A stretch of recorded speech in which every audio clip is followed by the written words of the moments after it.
ஓம் நம சிவாய. ஓம் வராகி அன்னையே போற்றி. நல்லதே நினைப்போம், நல்லதே நடக்கும். இன்னைக்கு நம்ம பார்க்க போகிற பதிவு பணம் சேருவதற்கான ஒரு எளிமையான பரிகாரத்தை தான் பார்க்க போகிறோம். பணம்ங்கிறது நம்முடைய வாழ்க்கையில் இன்றியமையாத ஒரு விஷயமா மாறிடுச்சு. பணம் இல்லை அப்படின்னாக்கா நிச்சயமாக நம்மளை ஒரு மனுஷங்களாவோட மதிக்க மாட்டாங்க. அந்த அளவுக்கு பண தேவைங்கிறது அதிகமாயிடுச்சு. இந்த காலகட்டத்தில் நம்ம செய்கிற புண்ணியம் தான தர்மம் எதுவுமே நம்ம யார் கண்ணுக்கும் தெரியறதில்ல. இவன் வசதியாக இருக்கானா, இவன் கையில் பணம் இருக்கா அப்படிங்கிறத பார்த்துக்கிட்டு தான் நம்மக்கிட்ட பழகவே ஆரம்பிக்கிறாங்க. அந்த அளவுக்கு பணத்துக்கு இருக்கிற மரியாதை கூட மனுஷனுக்கு இல்லாமல் போயிடுச்சு. அப்படிப்பட்ட பணத்தை நம்ம ஈர்க்கணும் அப்படின்னாக்கா என்ன செய்யலாம் அப்படிங்கிறத தான் இந்த பதிவில் பார்க்க போகிறோம். பணத்தை எப்போதுமே நம்மக்கிட்ட தக்க வச்சுக்கிறதுக்கும் பெருக செய்யணும் அப்படின்னாக்கா பணத்தை ஈர்க்கும் தன்மையை நம்மக்கிட்ட கொண்டு வரணும். தெய்வ அனுகிரகத்தோடு சேர்ந்து இந்த ஈர்ப்பு தன்மை தான் நம்ம செல்வ செழிப்போட வாழ வைக்கும். தெய்வத்தையே ஈர்க்கக்கூடிய தன்மை சில வாசனை திரவியங்களுக்கு இருக்குது. அதில் ஒன்று தான் ஜவ்வாது. ஜவ்வாதோட வாசம் நேர்மறை எண்ணங்களை பெருக்கிறதோட ஜவ்வாது எந்த இடத்துல நம்ம வைக்கிறோமோ அதற்கான ஆற்றல் அதிகமாக பெருகும். நம்ம வீட்டில் பணம் வைக்கிற இடத்துல, நகை வைக்கும் இடத்துல, பூஜை அறையில், இப்படி எல்லா இடத்துலையுமே நம்ம ஜவ்வாதை அதிகமாக பயன்படுத்தணும்.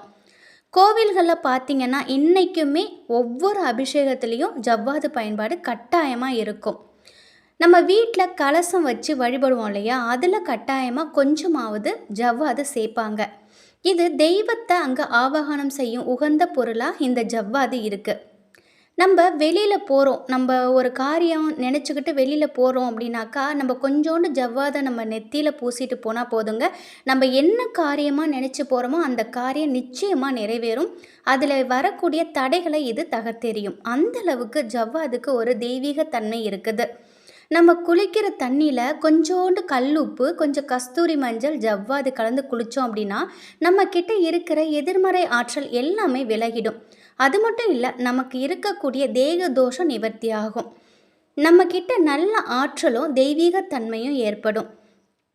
நம்ம வீட்டில் விளக்கேற்றும் பொழுது நம்ம ஏற்றக்கூடிய எண்ணெய் இருக்குது பார்த்திங்களா, அதில் கொஞ்சோண்டு ஜவ்வாது சேர்க்கும் பொழுது நம்ம வீடு கோவிலாக மாறும். நம்ம வீட்டில் தெய்வ கடாட்சமாக நம்ம வீடு இருக்கும்.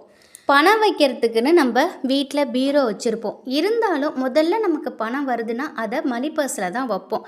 அந்த மணி பர்ஸில் நம்ம ஃபஸ்ட்டு பணத்தை ஈர்க்கக்கூடிய தன்மையை ஏற்படுத்தணும். ஒரு சின்ன பச்சை நிற துணி எடுத்துக்கோங்க. அதில் ஜவ்வாதும் பச்சை கற்பூரத்தையும் ஒன்றா கலந்து சின்ன மூட்டை போல் கட்டி வச்சுக்கோங்க. இதோட வாசம் பணம் ஈர்க்கக்கூடிய தன்மையை அதிகரிக்கும். பணம் இல்லாத ஒரு நிலையை எப்பொழுதுமே நமக்கு ஏற்படுத்தாது. இதோட நேர்மறை அதிகரிக்கும் தன்மையால் நம்முடைய எண்ணங்களும் நேர்மறையாக மாறும்.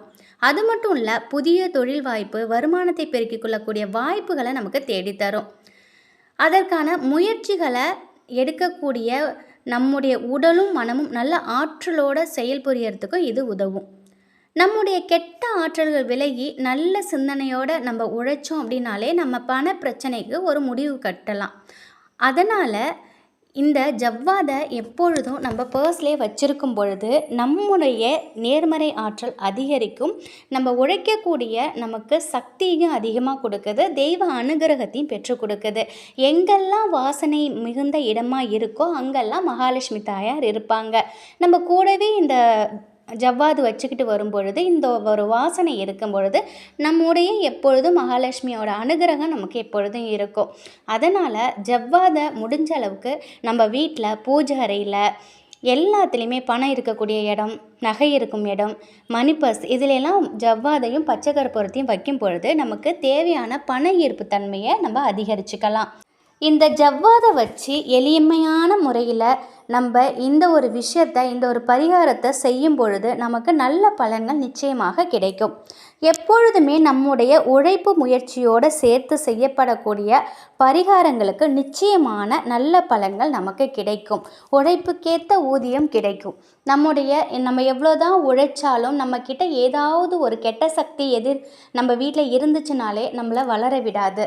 அப்போது நம்மக்கிட்ட நல்ல நேர்மறை ஆற்றல் வரணும், நம்ம வீட்டுக்கும் வரணும், நமக்கும் வரணும். அப்போ இது போல் சின்ன சின்ன பரிகாரங்கள் செய்யும் பொழுது நம்முடைய வாழ்க்கையில் அதிகப்படியான நல்ல விஷயங்கள் நடக்கும்.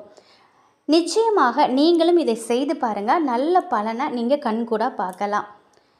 வராகி அணியின் அருளோடு எப்பொழுதும் உங்கள் வீட்டில் செல்வ செழிப்பும் ஆரோக்கியமும் மகிழ்ச்சியும் நிலைத்திருக்கட்டும். நன்றி.